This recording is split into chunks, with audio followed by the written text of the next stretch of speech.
Hey, everybody. Oh, hey. We are live. We're here. Technical issues be damned. You guys made it. We're just going to get right into it.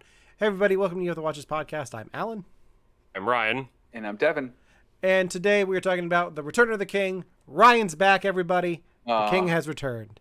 And in what a shirt, Ryan, my goodness. Oh, no, Kristen made a mistake when she approved of a shirt that had flamingos on it, because now this is all I want. I just assumed you saw the trailer for Weird, the Al Yankovic story, and just like, until it comes out. This is all I'm wearing. I can't wait to see that. Did you guys see the trailer that they just dropped for that? Yes, 100% I did. It looks so good. I think I figured out what our watch party for November is going to be. Hold on, who owns a Roku that we can watch this on? Because I don't and haven't owned a Roku since 2002. As far as I know, from the Roku Control app, you can stream it from your phone. Oh, okay, got it. I will do experiments and let you know. But worst case scenario, I go out and buy a $20 Roku. I'm hoping it comes out on something civilized over here, but I'm not sure. Something civil. We'll see. The British aren't civilized. No. So today we are talking about the final entry into the Lord of the Rings trilogy, The Return of the King, which this is the third part in a series. If you haven't watched the first two parts, stick around. You're not going to miss much. Go check them out later. We've got other things to talk about. Like, Ryan, how was your trip? You went to Disney, right? Yes, and I still want to be down there, I'll be perfectly honest. We went down, this is like the second time in 5 years that my wife and I went down, and we met up with her friend, her husband, and her daughter, which is also our goddaughter. Mm-hmm. And another friend of hers that kind of works in the area of Orlando, that they all knew each other from high school. So we went down again. This is like the second time, like I said, in like 5 years. Mm-hmm. And we stayed at the Port Orleans Resort down there. And for anybody who doesn't know, it's one of the Disney resorts that is themed like New Orleans downtown. So it's got like the second story balconies that wrap around the buildings. Everything about the resort is themed like New Orleans. But in the past 4 years, they've added on some additions to some of the parks that I was looking forward to very heavily, and everything was great. Awesome. Yeah. I think we're going to talk more about your Disney stuff next week. Yeah. But I have a Disney adjacent story as well. I met the voice of Max Goof this weekend. No, you didn't. I did. I met Jason. Alan, you didn't tell me. I met Jason Marsden. I was at Creature Feature Weekend with Victims and Villains doing some press stuff, and they had a Hocus Pocus reunion there. So it was Jason Marsden, who's Binks the Cat, Vanessa Shaw, whose character's name is escaping me, and then Omri Katz, who plays the main kid, Max, in Hocus Pocus. They were all there, so I got to go to their panel. Afterwards, I got to, like, outside the theater, they were all kind of like mingling in the lobby a bit. So Josh and I went up to Omri Katz, introduced ourselves. He's wearing an Erie, Indiana shirt. Ryan, I figured you'd appreciate that. Omri Katz, really nice guy. Introduced ourselves. He says he's open to an interview after they get back from lunch, back in their signing area. Jason Marsden comes up as we're talking to him. I hand him our card. He takes it. He's like, I don't care, and just walks away. That's a joke. Like, he doubles back. Got to interview both of them. We did not get to interview Vanessa Shaw, but what was cool was Creature Feature was screening Hocus Pocus outside for everyone, just because Disney wouldn't give them the rights to show it in the theater, so they had to show it outside. Weird.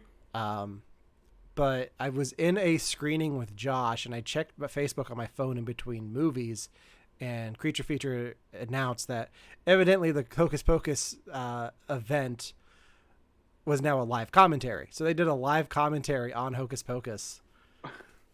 What did you learn? I learned that Vanessa Shaw got a scar from the scene where the oven opens and she gets the idea to burn the Sanderson sisters. Yeah. I learned that Bette Midler hit Thora Birch with a broomstick, like as she was flying by. A lot of small stuff, but I think if you like Hocus Pocus, tune in next week because we have some exciting Disney stuff to talk about and possibly a giveaway. Um, but I promised that I would tie this into Lord of the Rings before today's show. So while I was at Creature Feature Weekend, they had a bunch of vendors and I had a little bit of time to shop. And there was a guy selling VHS tapes. And I found one that I almost bought because of hear some of our awesome interviews and check out the videos that I made that I edited all 13 of yesterday and am still burned out from. So, My goodness. I think my big question is, did Jason Marsden do the perfect cast? What do you mean? Huh? The perfect cast from the Goofy movie? Dude, it's been so long since I've seen a Goofy movie. Oh, we're going to have to do a rewatch at some point because it is a gem. Wait, I had an idea. We'll talk at the end of the show. Okay, good. Just, yeah. Remind me, I have an idea at the end of the show. I will. Okay. Interested. Yeah, let's get into today's main topic. Lord of the Rings, Return of the King. The third entry into the Lord of the Rings trilogy. The third and final book in the series, kinda. Kinda, yes, but kinda no, but kinda. First fictional book, like not like reference book. That's fair. That's fair. Yeah. Devon, this is your horse and pony show. You take it away. We're doing it. All right, so Lord of the Rings, Return of the King. This is the third and final in the Lord of the Rings franchise. Quick background on this, for me, it's going to be a lot like the other ones, man. I saw this in theaters. I probably saw a midnight release. I have been obsessed with this movie, specifically the extended version, because I am angry at the theatrical version for a lot of reasons, in which we'll definitely cover on this podcast. Love this movie, have been obsessed with this one. It's my favorite one of all of them. One of my favorite, essentially, movie moments in a theater growing up was this movie. I will do nothing but gush. If either of you hate this, fight me.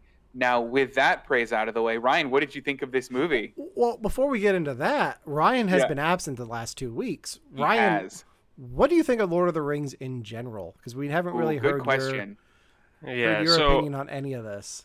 So I saw them when they released in theaters. I have them on DVD. I think I have them on Blu-ray, but it's the normal theatrical release that had all the extras on like the second disc, to where like it had all the deleted scenes. So I've seen most of this stuff already. I am not as big of a Lord of the Rings fan as I am to the other franchises that I'm a fan of. Okay. So to be honest, watching the extended cut of Return of the King yesterday was the first time that I actively sat down and watched a Lord of the Ring movie just on my own in like 7 years. And so what was so you haven't watched Fellowship of the Ring or Two Towers in preparation for this one. What was it like jumping in just to the third one for you? Well, I need to say one more thing. These are movies that like I saw once and I'm like, oh, okay, cool, I get it. Oh, okay. And it was just one of those things, like, I bought them on Blu-ray when they came out on Blu-ray because that's what everyone else I knew did, because everyone else I know is a fan, and I didn't want to be the one person who didn't have it. Like, that's where I was at that All the point. cool kids were doing it, sure. So, I mean, I know enough of the storyline. I remember enough of the storyline that when Return of the King started, I was not confused at all.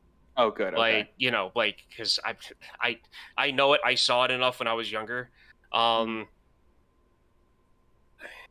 did not need to see the extended cut of this. Oh, but you did. I'm going to convince you by the end of this that you did. I'm sorry, but okay, fine. Yeah. You're going to try, but I don't think it's going to happen. I absolutely 100% will. Don't you worry, baby girl. We'll get there. Did you at least have an enjoyable time, or were you just like, it was too long? There were moments when I couldn't, like, I don't know if this is a good or bad thing, but there were times when I legitly was like, I'll just say it. There are maybe 5 total minutes of shots in the extended version that I know I hadn't seen before.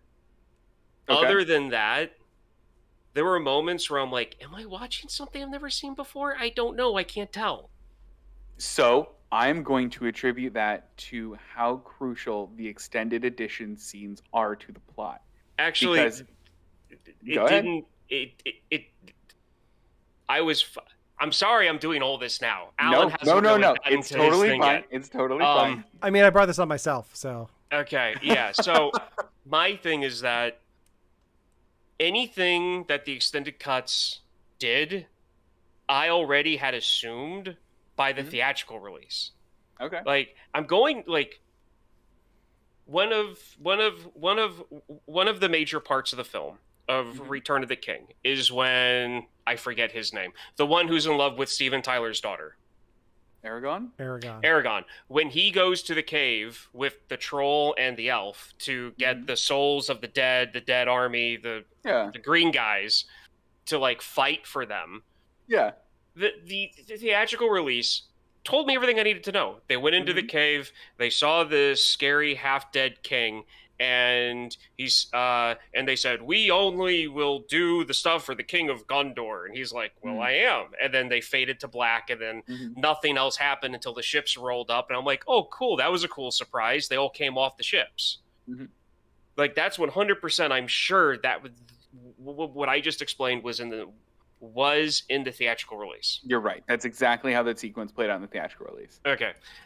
I'm fine with that. I did not need to see them go out of the cave or have the extended conversation or show them, defeat the pirates on the ship. I didn't need any of that. Okay. I mean, for that scene, I'll totally give you that. It's fair. That is 100% fair. There are other scenes that I think are more crucial to it. A pretty big one that in the theatrical cut, a character's entire arc doesn't end. In the theatrical cut, they just kind of go meh and move on from him, even though they were a big part in the first two movies. And for that reason, and almost alone that reason, I think the extended version is worth it.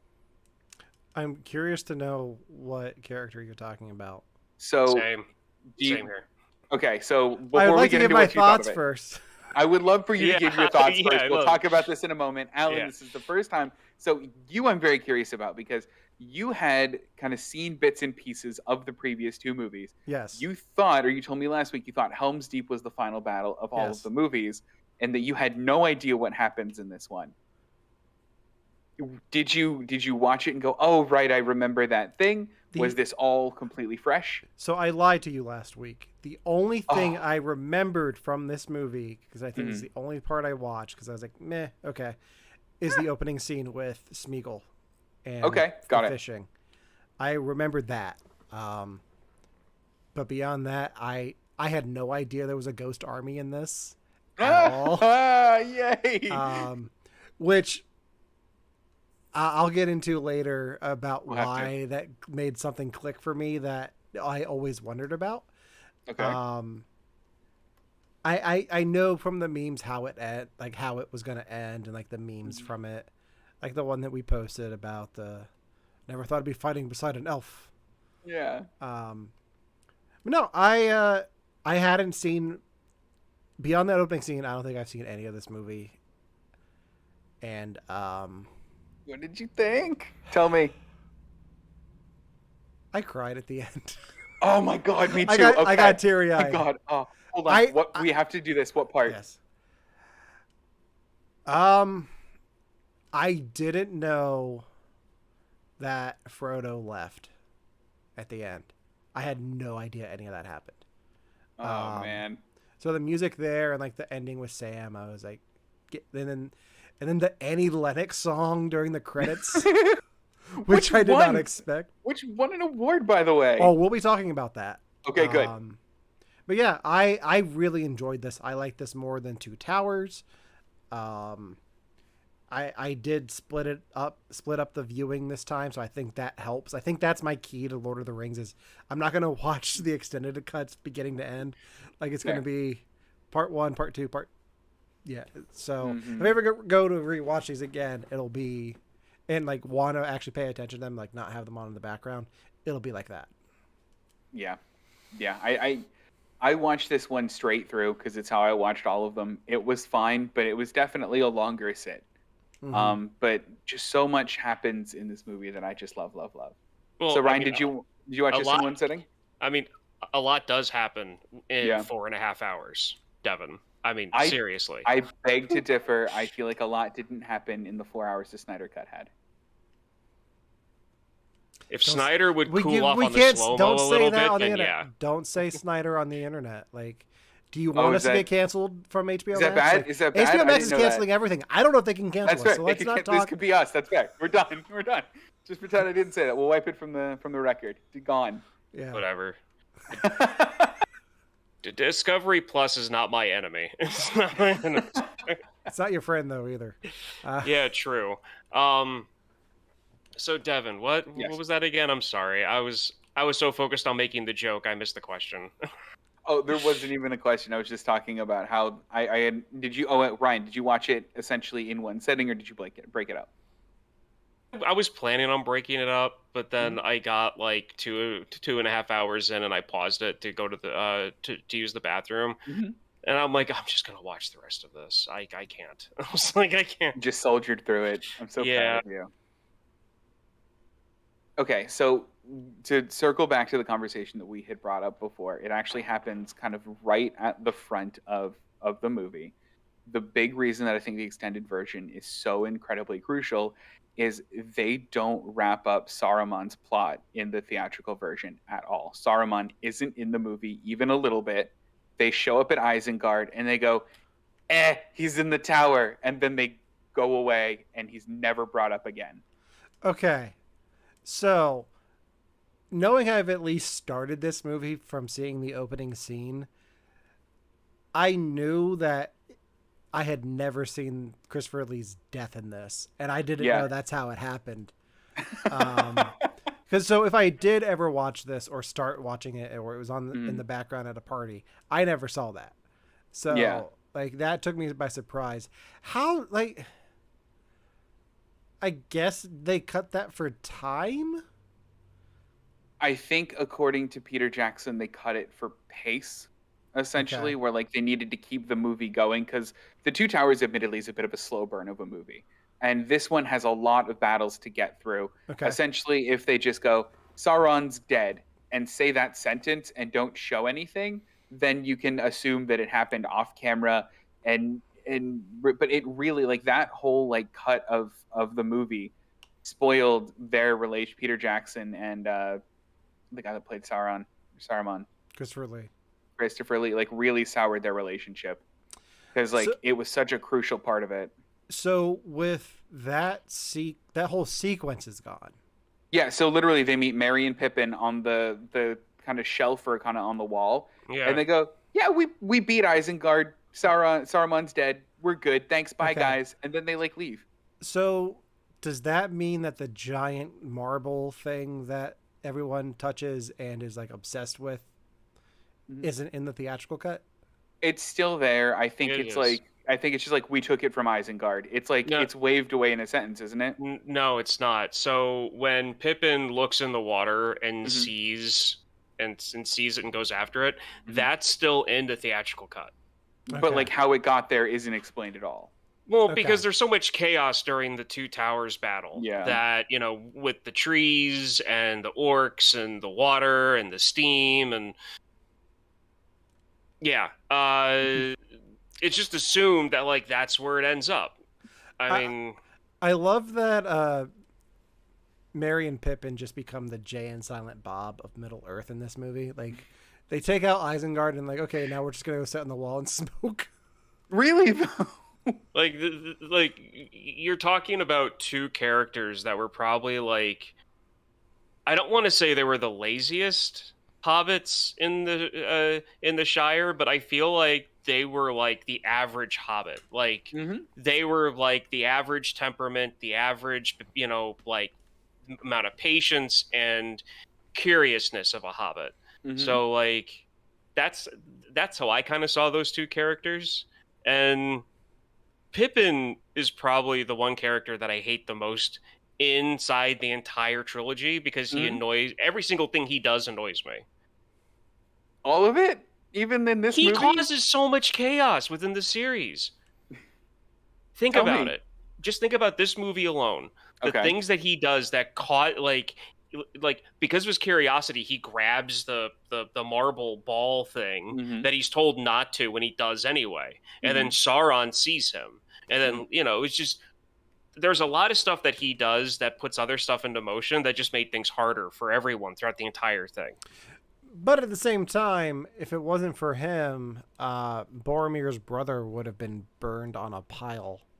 That's fair. So I think everything that he does ends up working out for the best. With how crazy with how crazy the father is, there's a possibility the son might end up just as nuts. So that might have been a good thing. Who knows? I mean, Alan, what no, argument? You're right. In the fantasy genre, just because a parent's crazy doesn't mean that their child's going to be crazy. Look at Game of... never mind. Sorry. I just have to put this out there for a disclaimer. I'm not the biggest fan of the fantasy genre. Just putting that out there. That's totally fair. Just as a disclaimer. So I wanted to talk about that because fantasy is a harder genre for me to get into as well. Mostly because I feel like if you can do magic, how are you having a bad day? In a lot of reasons. So what this movie ends up doing, or these movies end up doing, that I do like for the fantasy genre is they end up having very character-focused plots. Where yes, kind of these big grandiose things are happening, but you see them through this kind of small lens of these very likable and very relatable characters. And that's one of the things that Lord of the Rings makes me do most is just go, I love all of these characters on screen. I want all of them to have happy lives in the end. And that's one of the reasons why I think I like the series of movies so much, despite the fact that halfway through one of them's like, and water horses come. And here's, these like big fantasy, like here's an army of dead people. The one thing that, like, I agree with you. I like that they focus on the characters a lot in these films. And I think the extended editions help with that.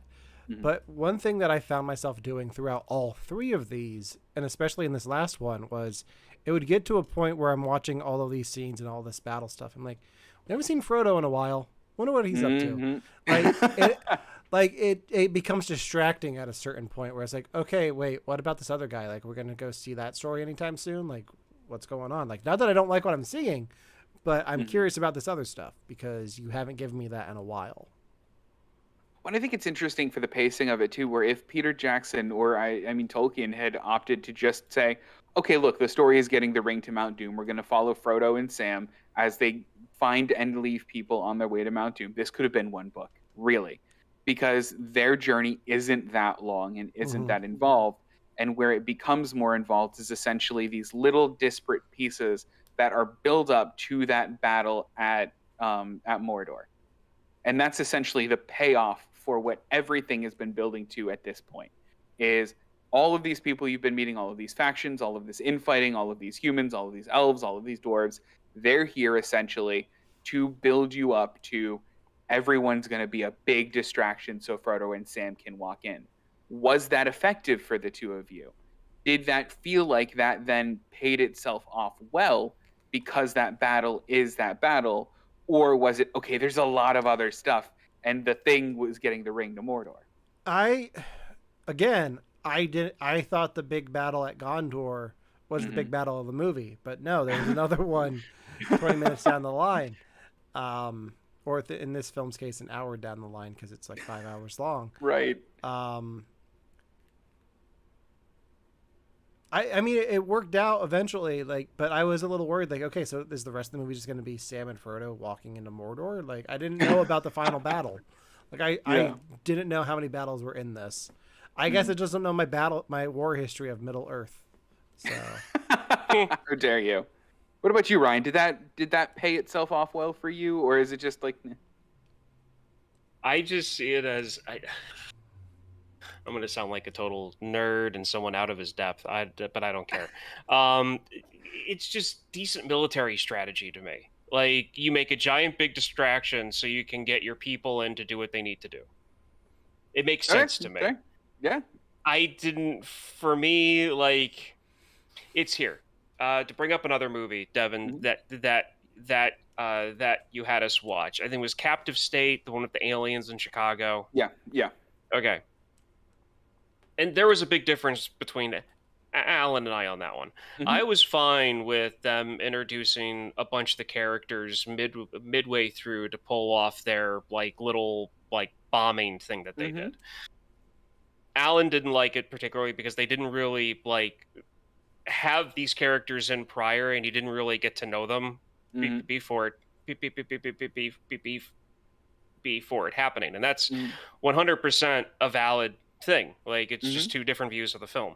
I feel like this movie does that. It takes 2.5 movies to build up all of the characters, so when the giant thing happens, the giant distraction happens, you care about everyone involved in the distraction, so that Frodo and Sam can go through Mordor and toss the ring in. It, to me, I kind of relate the two together to a point. Like, and I think, well, yeah. I think for me that's the benefit of it, and that's why you have the 3 movies, is so you not only care about the 2 that are actually doing it and other distractions happening over there, you care about the distraction as much as you care about the main quest. Because to me, it makes it feel like the battle has stakes. Everyone, you watch this small circle of people get completely surrounded by all of these orcs, and your stomach drops. You have that moment where you're like, my favorite character might not make it out of this. You have Merry and Pippin as the first 2 that run straight into battle, and you go, they're not that good at fighting, but they have heart. Oh no. And if you're not, if you haven't read the books, the stakes feel so much higher than just like, look, they're distracting like they should be. Bomb bad Jedi. Yeah.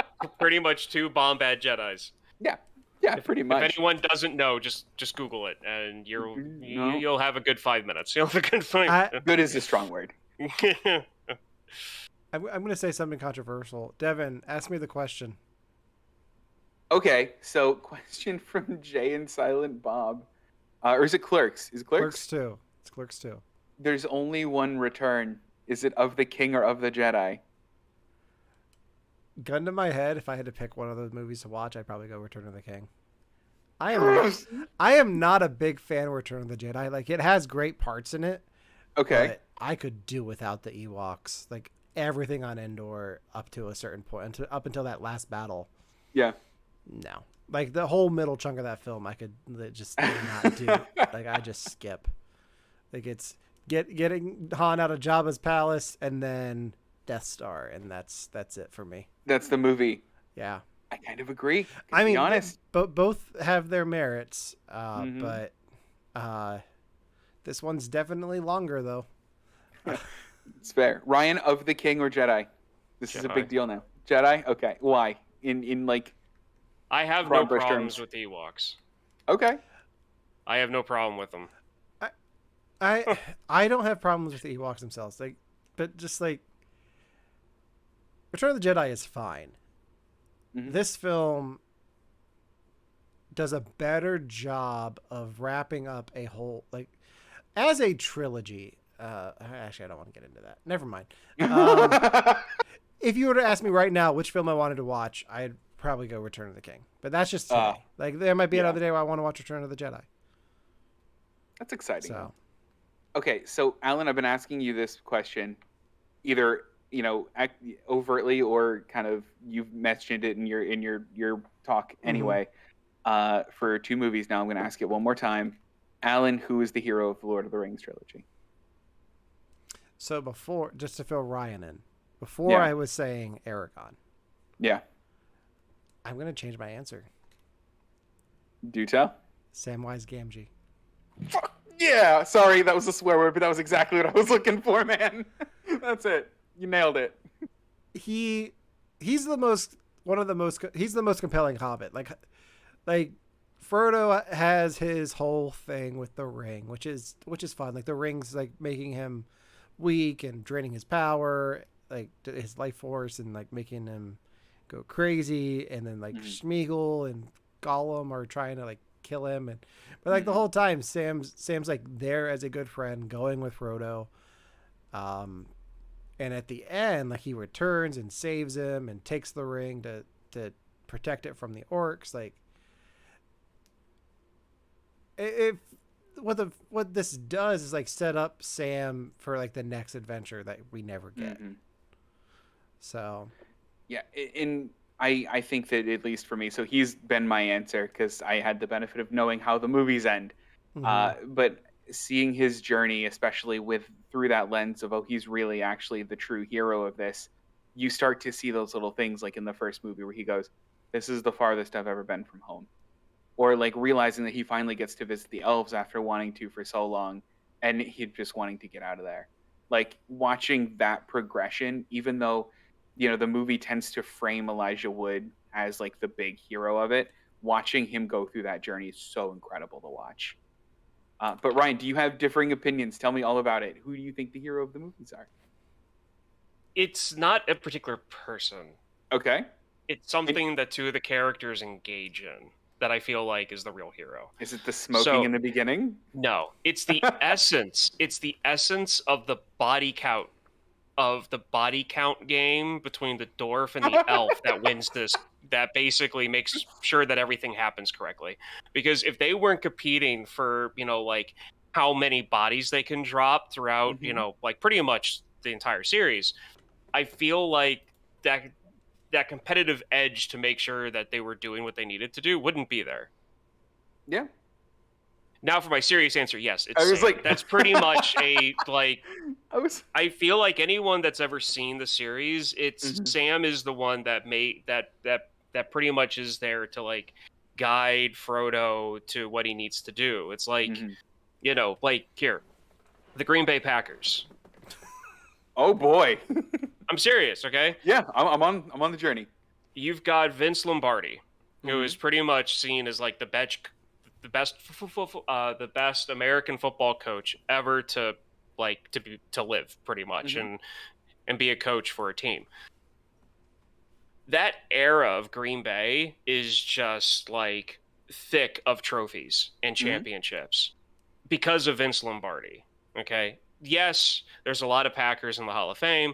There's a lot of Packers that were on those teams that are great players, but the championship trophy is named Vince Lombardi. It's not named the Green Bay trophy. It's called the Vince Lombardi trophy. If take Sam in relation to what I just said, the ring or the trophy would be the Sam Wise trophy. Yeah.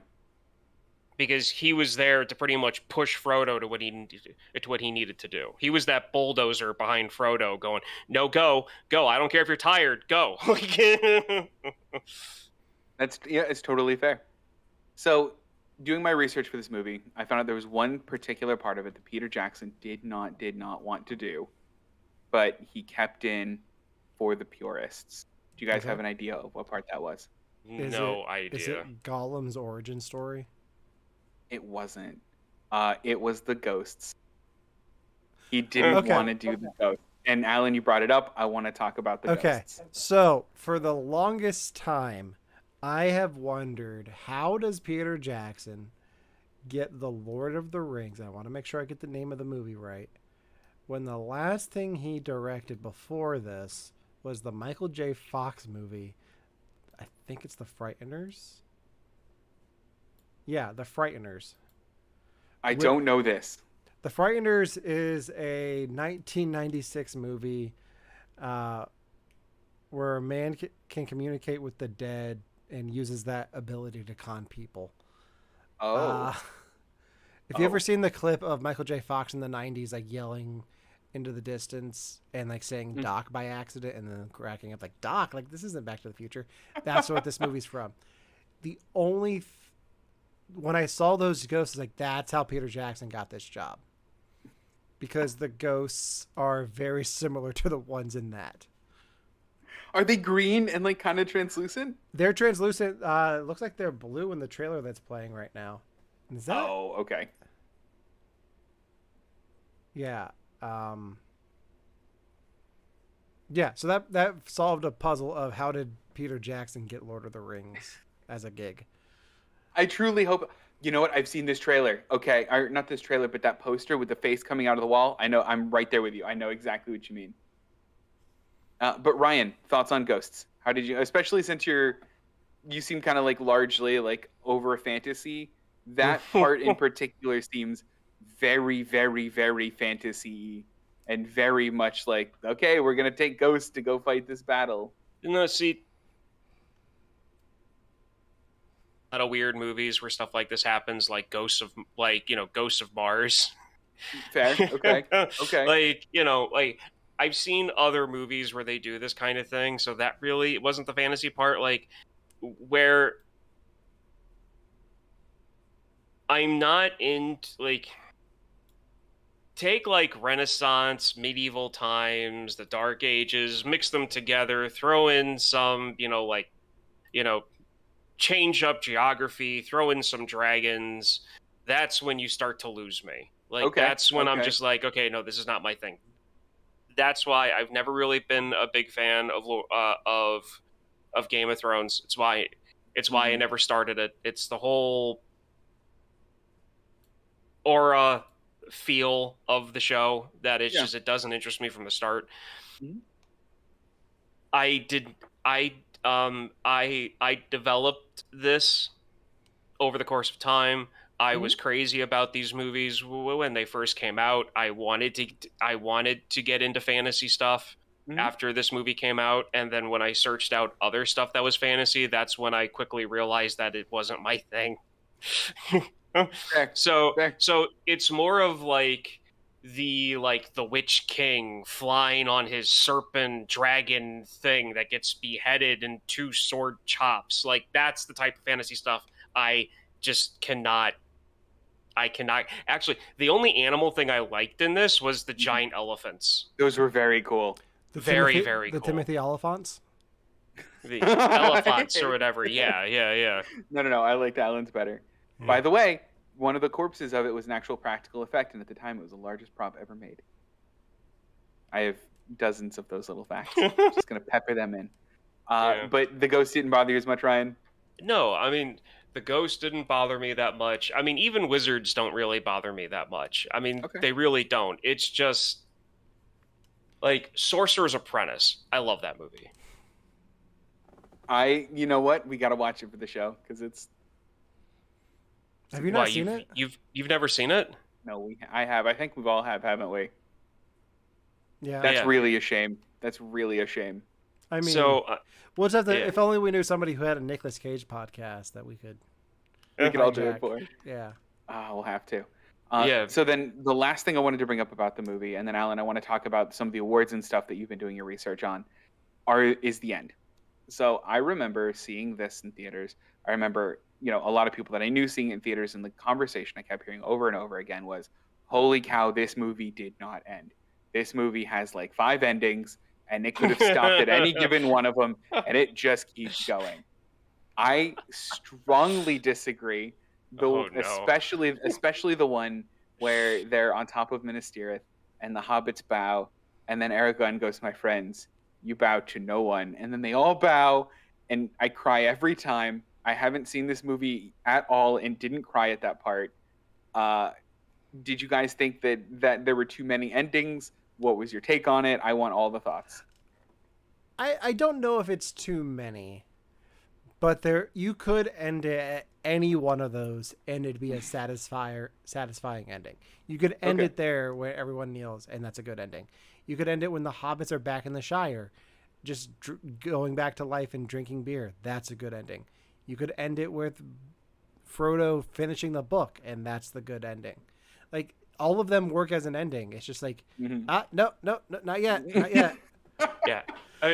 By this point, Kristen had come home from work, and it was right after the screen fades, after the whole, like, you don't bow to no one thing. And I'm it's really cheesy. I'm sorry. Like that. Look, no, yeah. It's a good scene. It deserved it.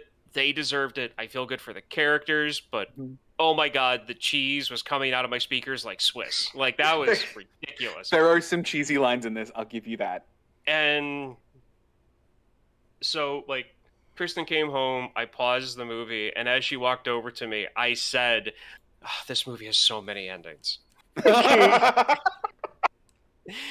then her and I stopped and we talked about, like her day at work, me watching the movie, different stuff I needed to get done today. And then she went off into the bedroom to like do her normal like after work routine. And then I hit play again.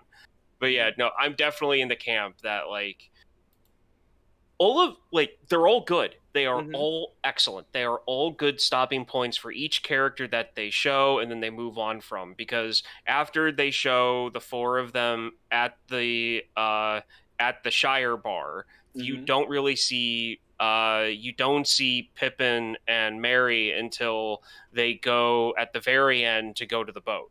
Yeah. So it's like that's their ending. They're back in the Shire. They're good. And then they go to Frodo finishing the book.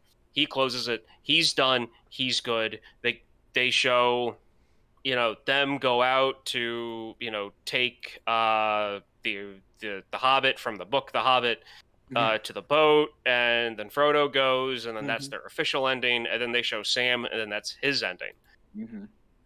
That's all good. That is all excellent. Perfect for each character. Do they need to fade to black after every single one? And I think that's probably it. I think it's probably the editing decision that they've made where every time it switches scenes, it feels like an ending. Yeah. Because it fades to black. It like, if it was like, I don't know, like a pan shot or, like when they redid the Star Wars movies the first time and they did the thing where like instead of it just going like from one scene to another quick, there was like a dissolve or a fade or like the picture like swiped across the screen or something. If they would have done something like that, I feel like you wouldn't have as many people going, oh my God, this had so many endings, and more people would see it as, oh, all of these individual characters get their own endings. It's a style choice. That's just, thinking of it from an editing standpoint, I'm trying to think of a good way to connect them all. And there could be a way that you could, like, cut to something like a bird flying and then have it transition to the Shire or something. Like, you can get creative with it. There are better ways to do it than just fading to black and then coming back in. But yeah, I get that. I get it. I definitely do. I think I could probably come up with a reason why they do it, but I understand. Going back to the film that shall not be named, I think Zack Snyder's Justice League is just as guilty of that. So it's not. This isn't the only film that does it. A lot of films do it. Yeah. I think each one of the endings here is valid and each deserves its moment. So I don't. In other films, I can say that I can't say that about. So. Yeah, I think the only ending that I didn't know that I'd be so disappointed by this time was Gimli and Legolas's ending, because basically by the end of it, they're just wearing better shirts. I don't know. Because I had questions. I love that you did this. Tell me all of your questions and answers. First of all, let's take a guess on what the Lord of the Rings wiki is called. Because Star Wars wiki is Wikipedia. Oh, right. What do you think they call the Lord of the Rings wiki? Is it Shirepedia? Ryan, do you want to take a guess?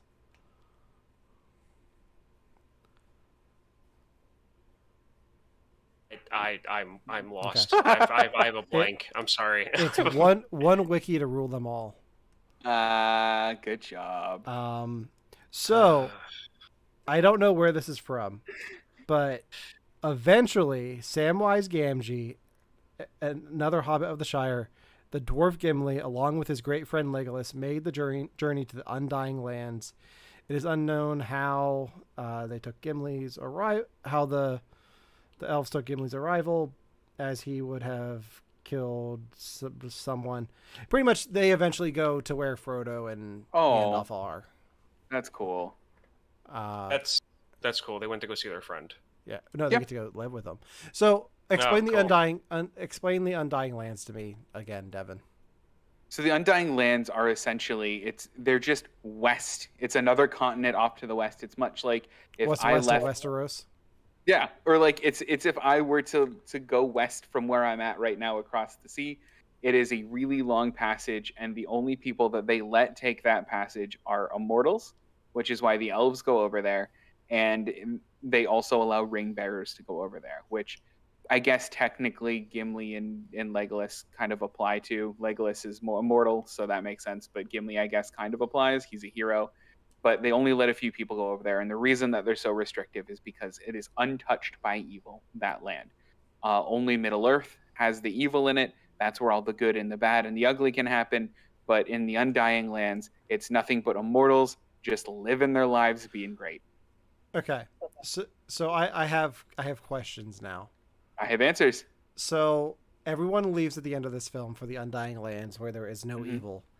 Yeah. The film makes it seem like they are leaving Middle Earth because there is no more evil now. Like the Middle Earth doesn't need the rings anymore, so they're going. They can step away from Middle Earth and go to the Undying Lands. Is that correct? So the way that I've always interpreted it, especially like with Bilbo, so Bilbo's kind of going over there because he's close to death, and that's the thing that he should see before he dies. The reason that I think that Frodo leaves is because he has this essentially hole in his life where it's like, okay, I've done the thing, I've been on the adventure. I can't just, it's essentially PTSD. I can't just sit around and do nothing. I need to go somewhere else and do something else. I need to leave all of this behind because it's too many memories. That's how I interpreted essentially the ending of that. Not that there wasn't any more evil, because I think in Middle Earth, evil always has the propensity to just pop up again. I mean, those orcs aren't dead. They just ran off. Okay. Sure, Sauron's dead, but our evil will happen again. Yeah, Gandalf is the white wizard, but there are also other wizards that could potentially turn. There is that propensity for evil to happen again, and Frodo just doesn't have it in him to deal with any of that anymore. Okay. Yeah, that's how I took the ending, essentially. Was that your guys' read as well, or? Close enough. Yeah. I just boiled it down to the elves felt bad for him. Like, that's what I just kind of boiled it down to, because, like, they asked this, because, I mean, as far as I'm concerned, from what I know about fantasy, like the Shire, and now I forget what they're called now, Frodo, Sam, Hobbits, thank you. Hobbits. I forgot what they were called for a second. They're pretty much like innocent children throughout their entire lives. Mm-hmm. Like, pretty much. Like, that's hobbits. They pretty much, like, they farm, they have family, they have parties. Like, that's hobbit life. You're pretty much taking the most innocent creature in Middle Earth and saying, hey, can you carry this, like, ring that is, like, the worst cursed thing we've ever encountered and march it across the entire continent and throw it into a volcano? Oh, that's in the land that's the most deepest, darkest, ugliest thing that we have on the planet. So it's the elves pretty much like, no, you're taking care of this kid for the rest of his life. Like, you're sending him to where there's. I always assumed there was nothing but good, and wherever they went. Like, I didn't know what the lore was. I just figured it was like their version of heaven or something. Yeah, I think I just assumed that they were all dying, really, because they're essentially leaving, and they made it seem very final. So it's just like, oh, okay, they're all just going to be dead. That's what I thought. It was like, yeah. Like, Gandalf gets on the dock before them when they get there. He's like, you shall not pass! And they all just drown. Exactly. I honestly, I think young me thought, like, the ship just drowns halfway. Like, this is just a very beautiful send-off, and they won't survive. Yeah. Saruman's eye bounces off of satellite dishes, like in Batman and Robin, and just exactly fries them. Okay, let's talk about the giant golden man in the room, which is the Oscars. Yeah. If you guys had to guess, how many Oscars do you think this was nominated for? Give me a number. Wasn't it nominated for like almost all of them? Throw a guess out there. I'm gonna say, because the thing is, it's still fantasy, and fantasy doesn't do well at the Oscars. Yes. They go towards more gritty things. So my guess is that, like, there weren't individual actor nominations. My guess is it wasn't up for best movie. So my guess is 5. It was probably up for costume. It was probably up for sound. It was probably up for effects, and it was probably up for lighting or something like that. I'm going for 12. 12? Yeah. Okay. It was Available for nomination for 17 categories. Holy cow. It was nominated for 11. Whoa. One off. One off. Well done. Okay, almost double my guess. Here's the interesting thing. It won all 11. Yeah. It has the largest sweep of a single film in Oscars history. Devon, so you don't... Okay, so from my interpretation, from us talking about this one movie, because I missed the past 2 weeks, I don't think you realize just how mainstream these movies were.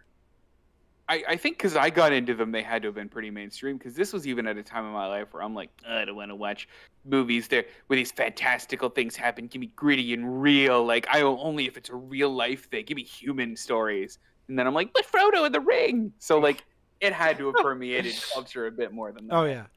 Yeah. And in my mind, I always looked at this one winning what it won as hey, you made 3 good movies. Here are all of the awards. But looking at everything it won, I don't think that's the case. Yeah. So, like I said, it was eligible for 17 categories, was nominated for 11. I'm assuming those 6 that it didn't get were the acting awards, because there are no acting nominations for this film at all. Oh, okay. So I was right about that. But the ones that it was nominated for were visual effects, sound mixing, original song, original score, film editing, costume design, makeup, art direction, adapted screenplay, director, and of course, Best Picture. So, Devon, this did win Best Picture. Won Best Picture? Oh, that's cool. Yes. So, and this is what it was up against. So let's see how many of these movies we actually remember. Where is Best Picture? What year was this? What year was this again? 2004. So it would have been 2003. These films were released. I have a funny story for you then. Okay, good. So it's Lord of the Rings: Return of the King, Lost in Translation. Oh. Master and Commander: The Far Side of the World. Mystic River. And Seabiscuit. Yeah, this one deserved to win. I'm going to be honest. Ryan, do you agree with that sentiment? So gung-ho for Master and Commander. Other side, like, I was so gung-ho for that movie when I was watching the trailers. Like, yes, this is going to be a modern, classic-looking sci-fi movie that's going to be, like, critical. I mean, not critical, but, like, partly cynical, but then also pay homage to, like, the old 20s and 30s sci-fi. Oh. And then I bought it because I didn't see it in theaters, and I got 20 minutes into the movie, and I turned it off. Probably best. Yeah, no, I just realized I think I watched this Oscars. Because I remember you were, 13? I remember the Triplets of Belleville being nominated for stuff, and I was like, what the hell is a French film doing in the Oscars? But I was also probably like, why is Lord of the Rings winning everything? I didn't see this. So, yeah. Other films notable that came out that year were Finding Nemo, which it beat for score. Cold Mountain. I like Cold Mountain. I haven't seen that in a long time, though. A Mighty Wind. Don't know that one at all. For costume design, it beat out The Last Samurai. Oh. I remember that one. Just because they had more extras. I really feel like that's how that one worked out. And how, like, the costumes in this movie are very cool, though. Like, I want one of those, like Gondor, like the tree kind of like armor sets. I want one of those. Of course you do. When I become a millionaire, it's what I'm doing. So not when. Acting wise, I'll list off the actors, and you tell me if there's anyone in this movie that you think deserved a nomination over any of these. Sean Penn in Mystic River, Ben Kingsley in The House of Sand and Fog, Jude Law in Cold Mountain, Bill Murray in Lost in Translation, or Johnny Depp in Pirates of the Caribbean: The Curse of the Black Pearl. Bill Murray. It's Bill Murray. It's always Bill Murray. So you would take Bill Murray out of this and replace him with somebody from Lord of the Rings? Is that what you're saying? He's who I think should win. I think we should take Johnny Depp out of it. He didn't win? No. What? Lost in Translation is more of like it's almost a cult film. Devin, have you never this seen point. Lost in Translation? No. It's a shame. I've seen the picture of it where like Bill Murray's sitting Ryan, on a you've bed. seen it, right? Yeah, I've seen that. You should make us watch it. There's a reason why I've never brought it up. There's a reason. But yeah, so it made Oscar history, which is interesting. That is very cool. So, Yeah. Devin, do you have a theater experience with this? With this movie? Yeah. What was your theater experience? Because I have a very unique one with this one. Because I so saw it in theaters. Mine isn't as unique as yours, as I guarantee you. I mean, mine was just, this was the first time that I had seen a movie that made me tear up in the theater. Because up until that point, I've been like rough and tumble Devon, and it's like real men don't cry. And then they get to the part where they're like, "You stand for no man," and I went in the theater, and literally lost it. And then that's my theater experience. Probably not as interesting as yours is. So, there was a movie theater that just opened that year. Okay. A little bit outside the Lehigh Valley, and it was this really cool theater. It was like 3 stories tall, even though it was only 1 story. So it's just a really, really tall theater. Oh, yeah. And all of the theaters were major theaters. Like, there was no small theater in this. Like, it was a rave. It was called Rave when it first opened. I remember those. I remember rave cinemas. Okay, yeah. So it was a rave cinema, and I went in, and I was with my buddies from high school. We're sitting there. It's our senior year. We sit down, we watch it, and I realize the guy next to me, because I'm at the end of like my group of friends I was with, it's this like 6'4", 280-pound, all muscle guy in a kilt. Oh, in a black shirt. Ryan. And like, he was laughing and going on with his buddy. I found the fact that he was in a kilt very interesting. Like, I didn't say anything to him. I didn't, just whatever. He wants to wear a kilt. That's cool.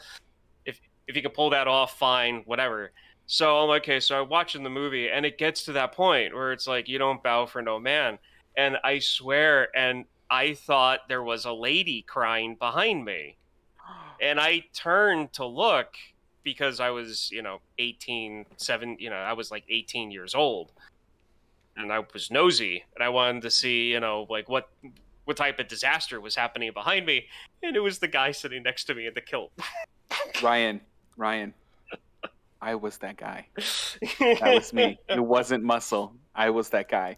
I mean, he was laughing the loudest in the theater. Like, he actually made it more enjoyable the way that he was reacting to the movie. I love to me to watch it. It was just, I was not expecting the shriek and the tears that I heard coming out of this guy. Again, I'm 18. It's 2003. You have a certain mindset at that age, and particularly 20 plus years ago. And it was a very interesting experience. I definitely held in my laughter because it was something that I was, like, it made me uncomfortable to the point of like, I don't know what to do. And I just automatically went to like wanting to laugh a little bit. And I quickly shut that down because this guy could have thrown me across the theater. It's really funny. Yeah. So it was definitely interesting. Did you guys, as a quick watch thing, did you guys prepare any special food or anything, or do anything special for watching this movie? Because I did. What'd you do? Strawberries and cream, Mr. Frodo. Do you remember the taste of strawberries? I did that. I got strawberries and cream for this. I did not, because I hadn't seen the film, so I wasn't able to get that reference beforehand. Ryan is unimpressed. It's fine. It's really the only food that they mention inside the third one, so I get it. But whatever Lampus bread is, I have no idea. Binging with Babish, I think, did that at some point. He did. So I might have to go check that out. Check out that Okay. episode. Okay, so I want to talk a little bit about Lord of the Rings, because it's been in the news recently, if you guys haven't heard. Because there's a show coming out on Thursday. Right, okay. You forgot, didn't you? No, I didn't forget. I thought it was bad things. I thought you were giving me bad news. I mean, it depends on if you're Peter Jackson or not. Fair. Peter Jackson's been doing interviews where he's talking about how the Amazon show like ghosted him and like didn't want his involvement at all. That's annoying. But the thing that I wanted to bring up was Peter Jackson contemplating hypnotherapy to forget that he worked on Lord of the Rings. What? Why? Jackson said it was such a loss to me to not be able to see them like everyone else. I actually did seriously consider going to some hypnotherapy guy to hypnotize me to make me forget about the film and the work I had done over the last 6 or 7 years. So he wanted to forget that he worked on these films so he could view them as an audience member. That's kind of cool, though. I like that. Okay, good. I'm happy. I'm happy. I'm really happy that just wasn't an extension of him feeling like he got ghosted on making the show, and he was that upset that he was like, I don't want to do this anymore. So that leads me to the question: if you could forget any film that you have seen beginning to end, forget it and watch it again for the first time, what would that film be? The Fifth Element. The Fifth Element. What? Fifth Element? Yeah. What? Tell me why. The Fifth Element. It's one of the best sci-fi movies ever made. Okay. Devon, have you seen it? I have. I really like that one. Okay, because like I'll put it to you this way, and I said it on the podcast that because I don't believe you were on the podcast when I had Alan watch it. No, I definitely wasn't. As far like when it comes to the Fifth Element, if Star Wars wasn't a thing, and at this point in my life, if Star Trek wasn't a thing, and Fifth Element was like there on its own, you would see like a Fifth Element poster. You would see like the taxi cab, model where the helmet would be. Because it'll never happen. It'll never happen. I want a back piece tattoo from shoulders down all the way down. I want you to have that. And if I get the money, if I can't get that done, I'll just get a poster of this. I want Rick Moranis dressed up in dark helmet, okay? Okay. With the mask up. Like leaned over, so it's just a giant thing of his face with like the helmet on the top part, and then it's his hands holding two models. In the one hand, it's a TIE Interceptor. And in the other one, it's the taxi cab from the Fifth Element. That's fun. And he's playing with them like his dolls. And I want Bender from Futurama popped out of the top of the sunroof from, well, not the sunroof, the hole where Lilo fell in. I want him sticking up out of there, holding the nuke bazooka from Starship Troopers, firing it back at the TIE Interceptor. You have put so much thought into this, and I absolutely love this. The only addition... I've wanted this for like 15 years. You don't understand how long I've been wanting to do this. The only addition I would make would be like a little text bubble coming out of Rick Moranis that says, "I'm surrounded by assholes." Well, for Rick Moranis' face, I just want a look of like intense focus. Okay. Looking at the toys. Like he's very serious about playing with his toys. Like that's like, so you've got Star Wars, Futurama, The Fifth Element, Spaceballs, got all that in there. I haven't made any additions to it because as far as I'm concerned, it's perfect. Devon, what's your back tattoo going to be? Oh boy. No, what film would you want to forget and watch again for the first time? The Prestige. Okay. Stole Nolan from me. Was that yours? I was trying to think of which Nolan movie I would want to do. Because honestly, all of his, like I could go, like if I could go back and rewatch them without knowing what happens, that'd be cool. But I think if I had to go another route, probably like a mystery thing, like maybe Kiss Kiss Bang Bang, just to, because I love that movie so much. Like seeing that again and seeing the jokes for the first time and how the story plays out, like something like that. Or like the whole Sam Raimi Spider-Man movies. Like if I could just see 1 and 2 and never forget that 3 existed, that'd be fine. No one tells you about it. Yeah. So the last thing I want to talk about, or I want to bring up, I don't know if you have anything else, Devon. So Lord of the Rings, the Rings of Power comes out this Thursday on Amazon. Mm-hmm. Ryan, are you going to watch this show? Eventually, probably. Just Okay. not anytime soon, to be honest. Devon, are you excited for the show? I'm not even going to ask if you're going to watch it. Are you excited for the show? I'm so excited for the show. And let me tell you why. I have a very specific and very weird answer for this. So this isn't based on anything. I heard that the showrunners don't necessarily have the rights, or when they made it, didn't have the rights to The Hobbit or The Lord of the Rings or The Silmarillion, which is kind of the main bodies of work that you take things from the Tolkien universe. What they did have access to was footnotes from one of his works, but the footnotes were 150 pages long. And Holy those were cow. Tolkien was prolific. So this show is based on 150 pages of footnotes that the showrunners were allowed to get access to, and they essentially said, okay, there are 4 ages mainly that are focused on in kind of the Hobbit, in the Lord of the Rings, and in the Silmarillion. We have this very specific time period in Era 2 where not much is known about what happens, but we know how it starts and we know how it ends. We can basically write our own story with these rough outlines and footnotes as our guide. So this is the first almost entirely original thing written in the Tolkien universe, about as original as you can get, without, here's a carbon copy of Lord of the Rings, a carbon copy of The Hobbit. So I think it's really interesting the freedom that they're allowed to have with it. I think it sucks about Peter Jackson, but I'm curious where they take it. Yeah. The one thing I do know about Tolkien is there is so much that is unpublished that is either notes or the Silmarillion, or just like story ideas that he started and then never finished. Like he started a story that takes place after Lord of the Rings as a sequel 100 years later about Aragorn's son, and it's like a 14-page draft, and he didn't finish it. Oh wow. So yeah, I'm interested. I'm more excited for this than I am after watching 2 episodes of Game of Thrones' new show. So, oh, it makes me so mad, that whole show.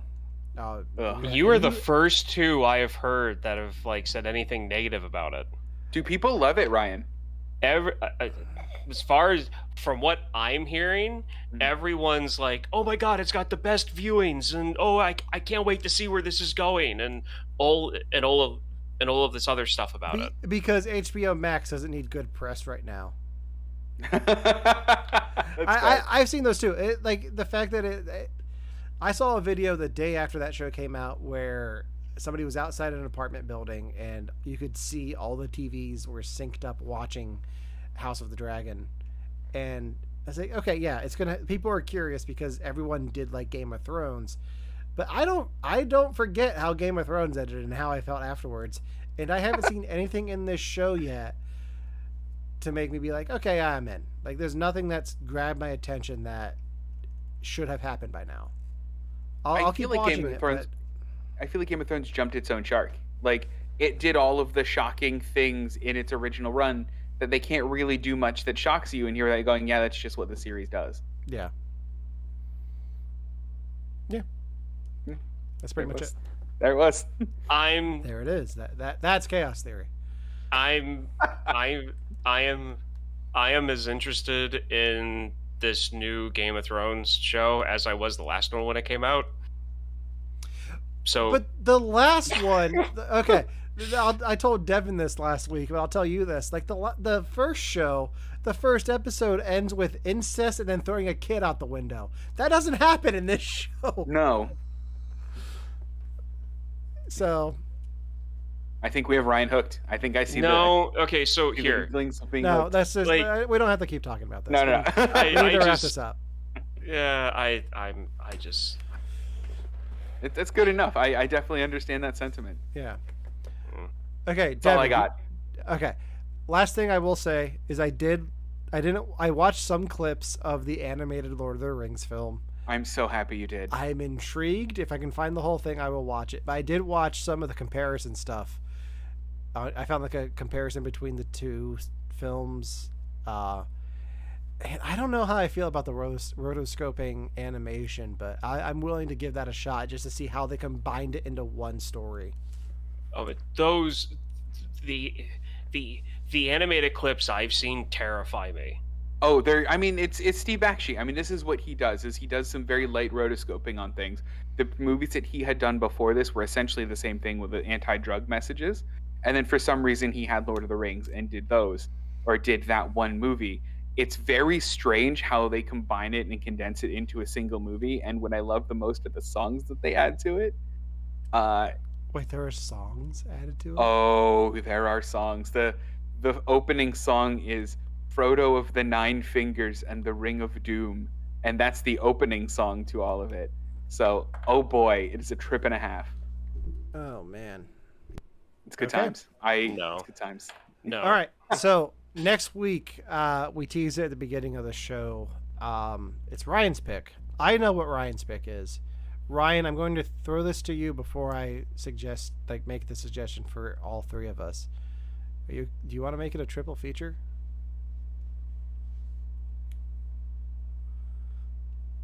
And I have us guess. each pick one of them. Huh? They have us each pick a film, and Yeah, let's do it. Are you okay with that? I don't want to hijack your pick. Okay. I mean, sure, we can do that. I don't know. If you don't want to, we don't have to. It is your week. I just had the idea for it because of what next week is. I wasn't sure if you wanted to do. Yeah. Okay. So I got back from Florida. Mm-hmm. You guys were teasing me about doing like a Disney film Yes. for, like my pick, coming back. And since the resort I was at was themed in New Orleans, I know that Devon, even though he's such the Disney freak, has never seen The Princess and the Frog, which is, I believe, one of the last like hand animated movies that Disney made. Mm-hmm. So that was going to be my original idea Yeah. for it. Well, what I'm suggesting is a Disney triple feature where we each pick a Okay. Disney film. Okay. I'm on board. Devin, you sound like you have one right off the top of your head. The Rocketeer.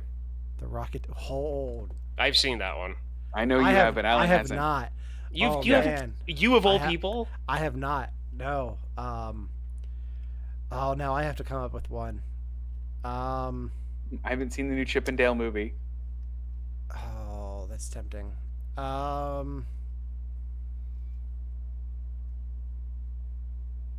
Ryan, have you seen Chip and Dale? No. I was gonna say Lightyear before you said that, but Chip and Dale Rescue Rangers will be my pick.